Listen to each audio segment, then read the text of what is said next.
Hey, good morning everybody. It's Monday. Have a look at what I've got behind me today. Is that not the most beautiful sunrise over the sea down here in Port Shepstone? You people from overseas, you got to come visit us when this whole flying thing is a possibility. Get yourselves over here.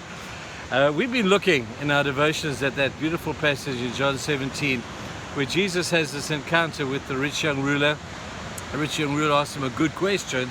Says, how do I get to heaven? And Jesus says to him, sell all you have, come and follow me. And the young ruler was looking for a legal answer to the question. Tell me to do something according to the law. And Jesus says the law is not the problem in this case. And he had done pretty well, had this rich young ruler, but you'll never do it perfectly.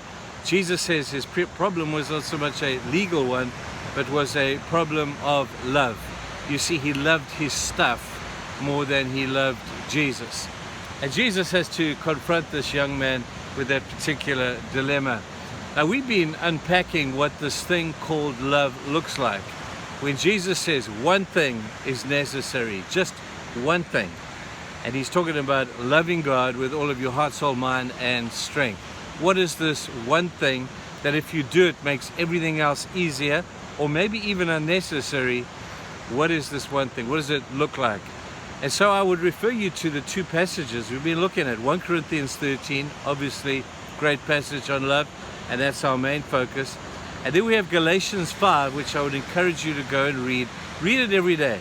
Read those 2-3 passages every day and allow it to soak into your mind. There is just so much stuff there. And so I want to talk today about what it means to love as Jesus said. Now, 1 Corinthians 13 is very practical. It tells us, it says, love is patient, love is kind, love is not jealous.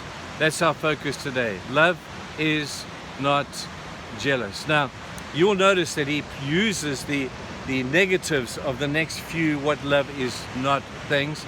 But let's turn it into a positive. If love is not jealous, then what is it? Let me tell you, love is content. Love is a picture of what contentment looks like.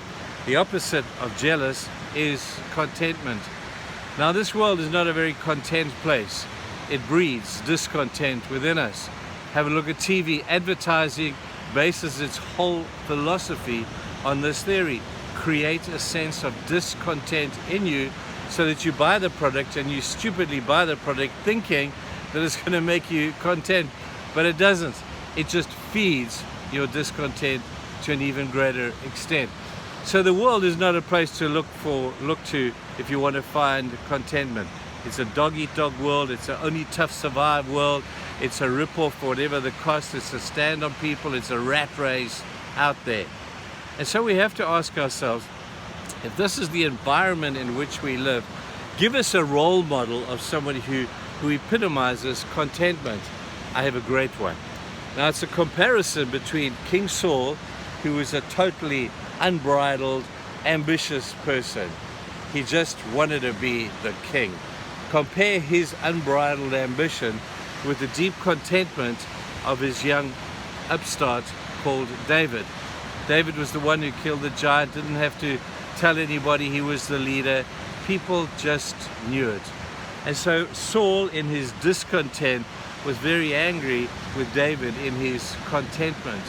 Now, there's a great picture of a time where Saul was so threatened by David that he sought to kill him. So he chased him through the mountains and surrounded him. Well, Saul needed his afternoon nap, went down into his tent, took his nap. David snuck down from the hill, went down and stood next to Saul, who was fast asleep.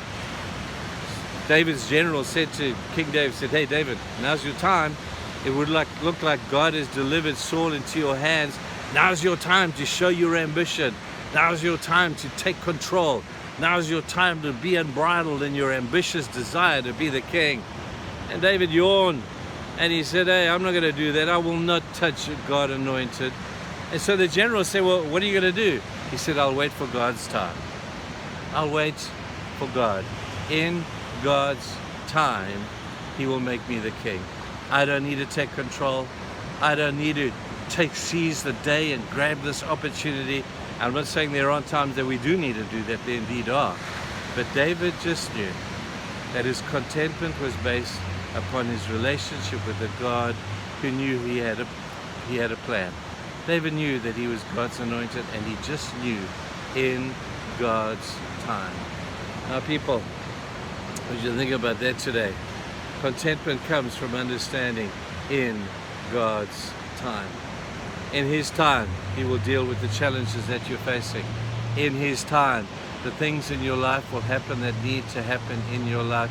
You can rest assured, you can sleep well at night in absolute contentment to know that God is on the throne, He's in control, and if you'll just be patient and not be jealous, be content, you're going to be fine. Go and have a great day. Let's save the world, people. Have a good one. Bye.